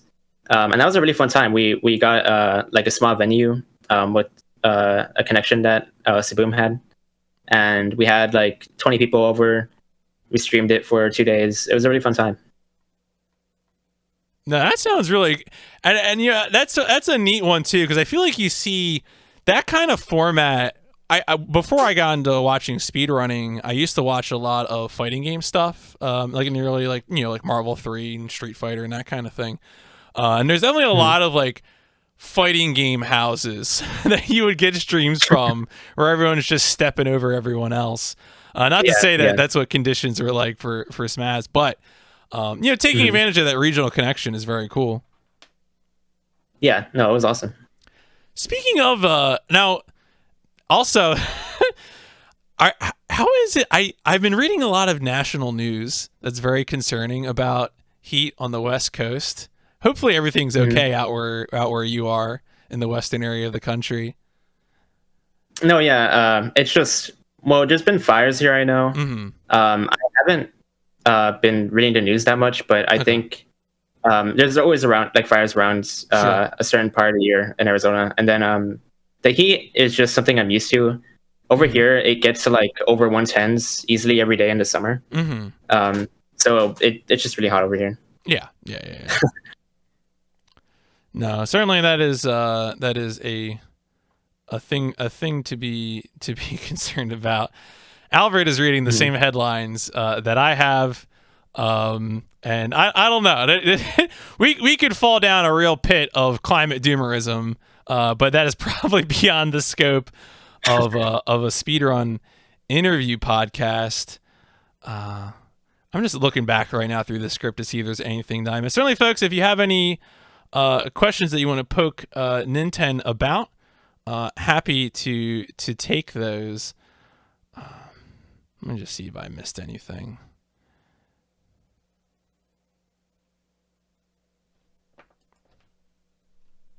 Pineapple on pizza. I mean, do you have pizza hot takes? No, I like pineapple on pizza. I do. I've liked it ever since I was a kid. Like I remember even before like I was on the internet, I would always want pineapple on pizza. That's something I always like. I think it makes sense. I've never really, there's been a lot of food trends where I really don't understand how they became a meme that people dislike them so much. To me, having a kind of a fruit like that on like sweet and salty, that's normal. Like I don't understand the controversy. How about a favorite baked good? Favorite baked good?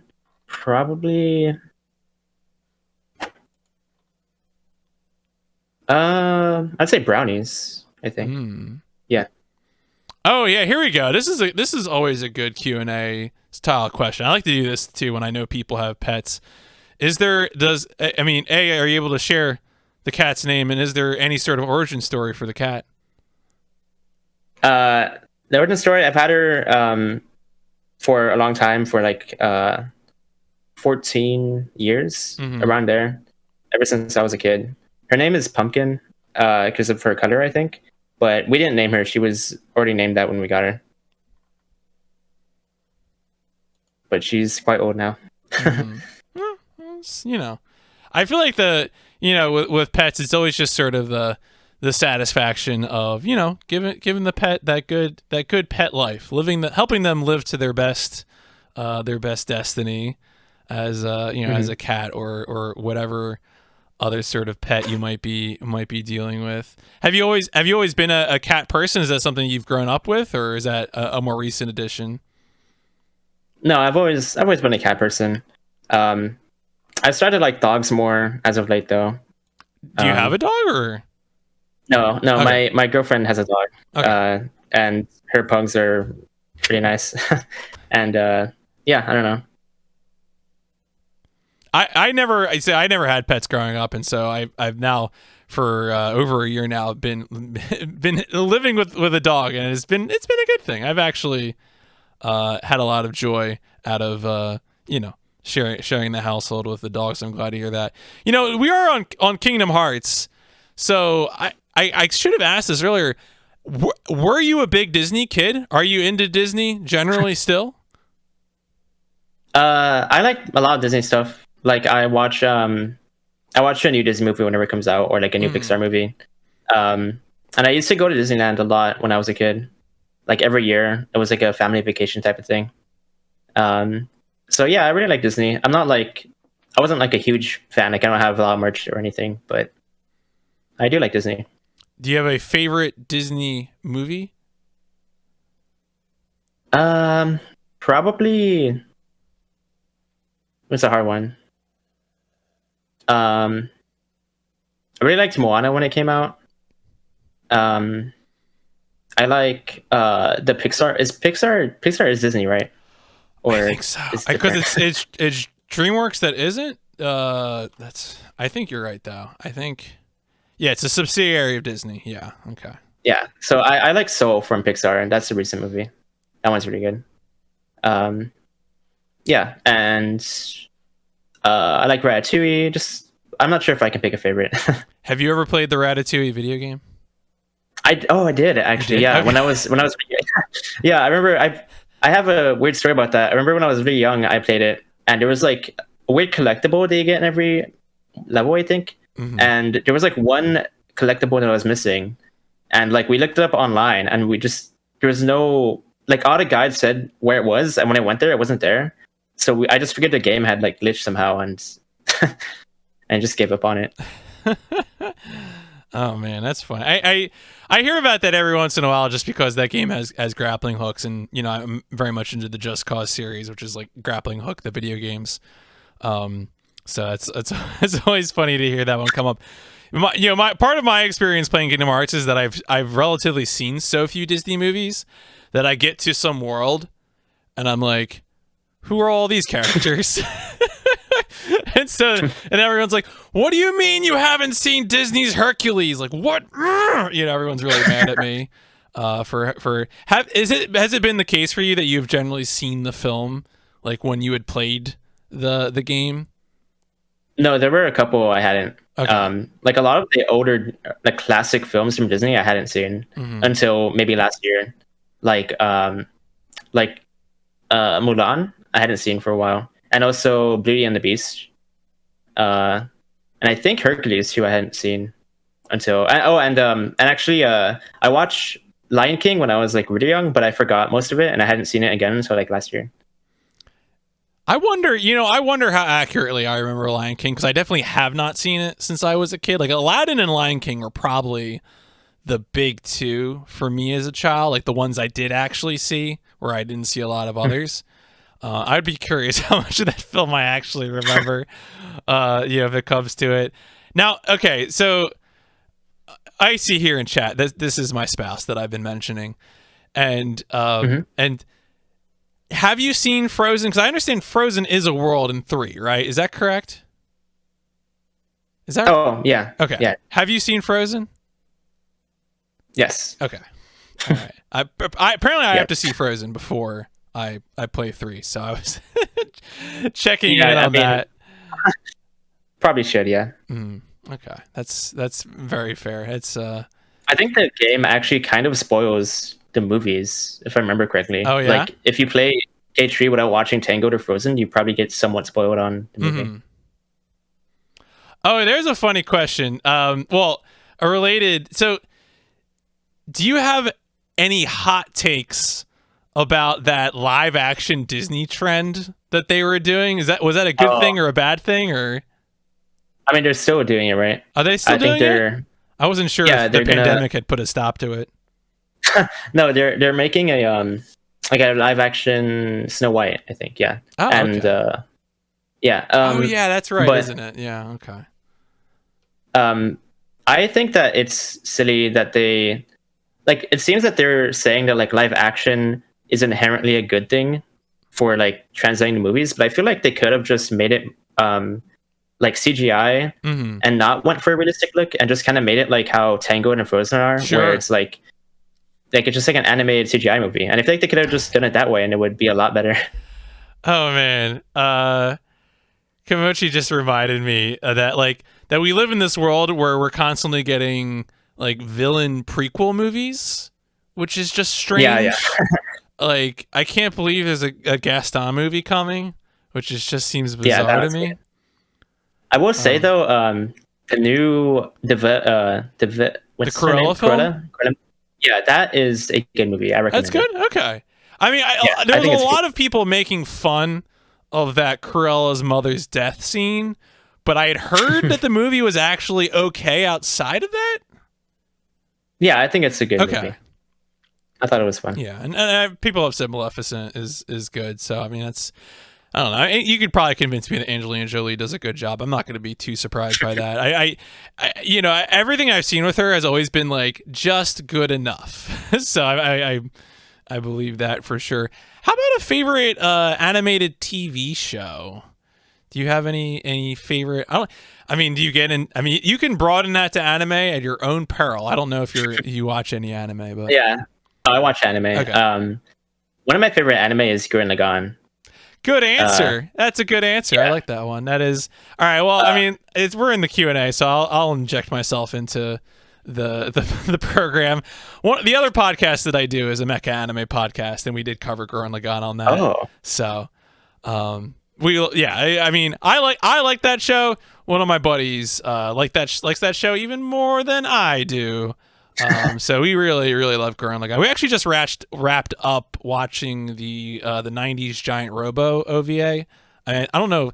That's probably something you have to be really into like the thick of things to go back and find. But that was a spectacle. I don't, if you feel like I want to go and watch the hugest budget production of the 90s, that might be the one to go watch.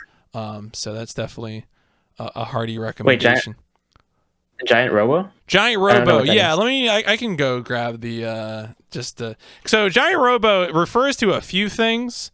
The thing that I'm talking about was a series of 7 OVA episodes published in the 90s. It's also known as Giant Robo: The Day the Earth Stood Still. Oh, okay. Because it's the Giant Robo is originally a thing from this. It's based on an older manga. And there was like a series based on that, but then this is Imagawa, who's the guy who did like G Gundam and other stuff. He put together basically a sort of like he took all of this guy's work and just took a bunch of different pieces of it and put it into this one OVA. So you get like Romance of the Three Kingdoms characters showing up, you get characters from Tetsujin 28 showing up, like all sorts of interesting. Yeah, Yokoyama is the name of the manga artist. Like it was a very influential like mid 20th century. But anyway, we just wrapped up. Like we literally just like this past Wednesday published our final episode, covering episode 7 of that. and we're all still like on a high, or like we've just discovered something that we didn't know about and was awesome, and like we're still just kind of rocking back and forth about it. So that's definitely cool. A good one. I would recommend that. I mean, we're also a bunch of nerds who love themes and stuff like that. So, of course, Gurren Lagann, which is all about collective action and other things, very much plays into that. All right, so we're still on the again, we're still on the front page for another few minutes. So, folks, if you have been anything else, otherwise, I'm probably just gonna pick your brain. Do you have any other favorite mecha anime? I'm just very curious now that you brought up Gurren Lagann. Now you've piqued my interest. I feel like I watched another one. Oh, Evangelion, of course. Oh, yeah. I like that's classic.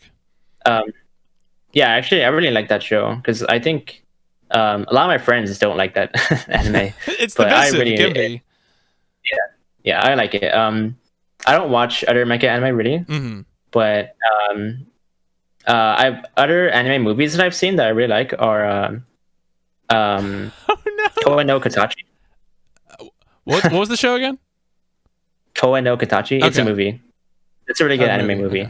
Okay. And then Kimi no Na wa is good, of course, but everyone knows about that one. Cool. No, that's exciting. It's as I mentioned, I got in the start doing the anime podcasting before doing this, and actually kind of grew out of it. The very first episodes of OverBoost was sort of a side thing of the anime pod, where I would talk to people who were speedrunning mecha games. Like the very first few guests are like people speedrunning Zone of the Enders or speedrunning Gundam games, stuff like that. And then I kind of after a few episodes, I was like, no, actually, I can broaden this. I can just do, because part of the thing for me is that there are a lot of speedrun interview podcasts out there, or a lot that start and end after a few episodes, which is fine. I'm not calling those people like weak or something. Like if you decide something is not for you, that's okay. But a lot of them interview the same few people, and I'm definitely happy to highlight a more diverse set, especially things like horror or RPGs or things like that. I mean, not that Mario and Zelda runs aren't good. They are good. They're great. People love them. But I also, like to watch a variety of runs, which is why it's, fun for me to talk to a variety of people, because I get to then, as research, as note taking, I get to watch those runs. Here, Albert has a good one. What's the longest run you've ever done? You mentioned some pretty long runs. I think you mentioned like a 10-hour one, didn't you? Yeah. Okay, so the longest, I just want to give a disclaimer that I don't recommend anyone does like a 24-hour stream, because I think they're just really unhealthy. But I did a 34-hour run, which was I got plat in KH 1, 2, and 3 back to back in one run, and that was after that I was like, okay, I'm never like, I've got to stop doing. Yeah, I don't want to do anything that long again. Damn. What? Now, was there a particular what put you to that? Because I'm gonna be honest, if I thought about doing something half that long, I would probably get like 6-7 hours in and just shut everything off and walk away. Yeah. No, it was a fundraising stream, but also my 10K follower special. It was like around when I was going to hit 10K followers, and it was a thing that I had promised. I think I had promised it like when I was at like 4 or 5K, and it was a thing that like was always there until I would eventually hit 10K, and then it happened. And were you glad you did it once? Like obviously you're telling other people not to do it. You're not going to do it yourself again. Was it worth it? Yeah, I think it was worth it. It was. I mean, yeah, it was okay. It was worth it. That's one of those things. I feel like it's like a thing, especially with like speedrunning and streaming. The idea of the 24-hour stream. If I'd gotten into, if streaming had been a thing when I was younger, maybe I would have thought about it. It's never gonna happen now. I can't do it. Past 30, I don't think I don't think it's probably a good idea to do. But it's certainly out there. It's something that seems to come up a lot. Streaming for that long thing. Are there any other? Have you done multi? So you brought up the the idea of multi-game runs. Have you thought about doing other? I mean, I presumably, like a beginner any percent multi-game run for Kingdom Hearts would not be 34 hours. Have you thought about? Do people do stuff like that? Yeah, people do. So I actually did do a beat the series run, which is every each game in the whole series, and that was about 30 hours, I think, like 32 hours. Oh, right. Yeah, so I did that, and that was that was more fun for me because it wasn't just like grinding for a lot of it. It was like every few hours I would go to a different run, so it was easier to like be engaged in that, and that was really cool. Like I really enjoyed doing that, but again, I don't recommend people stay awake that long for something like that. Because this can happen where, let's say you learn 2 or 3 games in a series, and then suddenly you're thinking about, oh, well, maybe I can do the whole series, right? Like maybe that would be, especially if it's maybe something that's nobody's done before or something like that. Were there any pain points in that process? Because I could imagine. Kingdom Hearts is popular enough that I imagine there are routes for everything, but that doesn't necessarily mean that it was pleasant. So you mean like in terms of learning every run? Yeah, learning every run. Like, because you mentioned doing every game, so I'm assuming that includes things like days, things, the DS stuff, or and I assume it would include like all 3 characters and Birth by Sleep, stuff like that. Yeah. So I actually kind of I cheated when it came to days and Recoded because I just watched a movie instead. Oh, you just did the PS4 collection movie or whatever. Yeah. Okay. So that was, but when it comes to learning, the hardest ones were probably Recom and for DDD.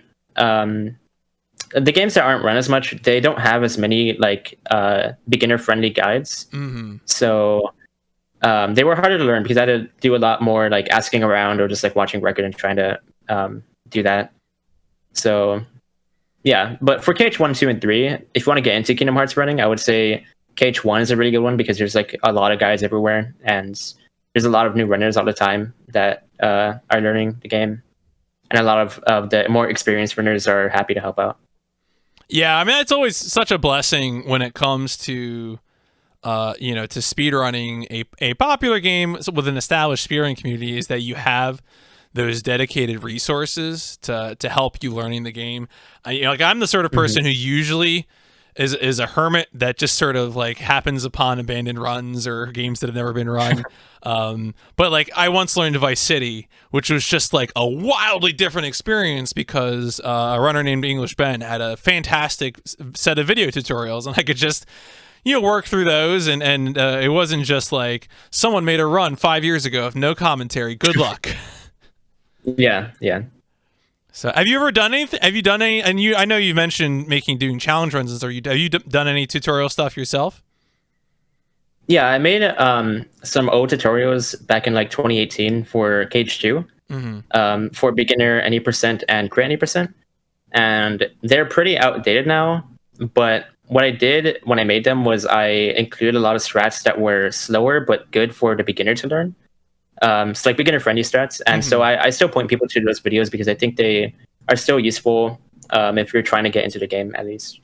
That's a great point too, especially for anyone who's listening and is thinking about doing tutorial videos.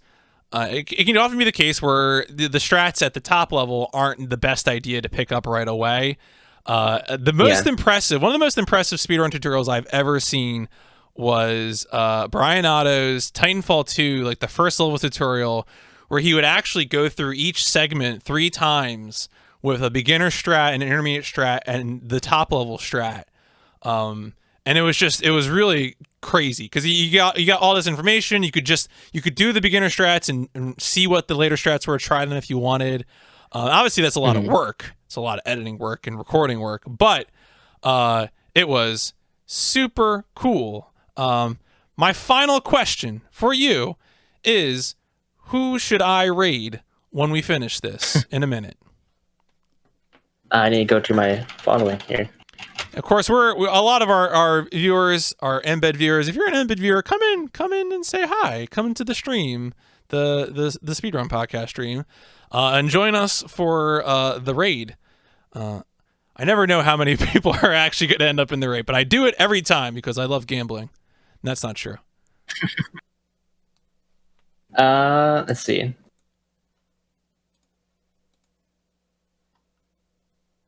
Glitch is a cool runner. I think we should raid him. All right. You want give me? You can do it in the chat or DM or wherever. There you go. Oh, excellent. All right. Cool.